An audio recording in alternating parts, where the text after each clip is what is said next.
বামে ছিল রেভারেন্ড মিমট লিওনার্ডের বাসভবন। ছোট কাটরা থেকে কিছুটা পূর্বে এর অবস্থান ছিল। ঐতিহাসিক তথ্য মতে লিওনার্ডের বাড়ি ঢাকাতে আর্মেনীয় ব্যবসায়ীদের প্রভাবের প্রমাণ।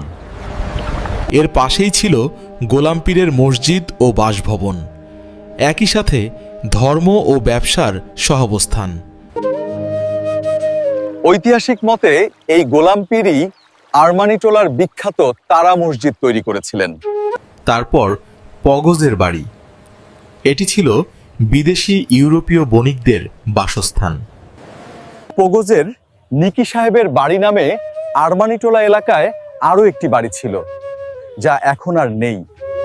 তৎকালীন সময়ে আরমানিটোলা ও মিডফোর্ড এলাকা মিলিয়ে একটি কোয়ার্টার ছিল, যা এই নদীর তীর পর্যন্ত পৌঁছেছিল। এবং 1840 সালের প্রেক্ষাপটে যে মিডফোর্ড এলাকাটি দেখলেন, সেটি আজকের মিডফোর্ড হাসপাতাল এলাকা, যা পাকুড়তলি নামে পরিচিত ছিল।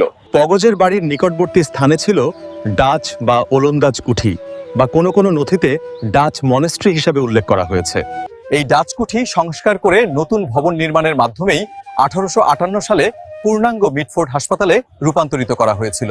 ভিডিওটি কেমন লাগলো আপনাদের গুরুত্বপূর্ণ মতামত লিখে অবশ্যই জানাবেন। চলুন বাদামতলী সংলগ্ন এলাকায়।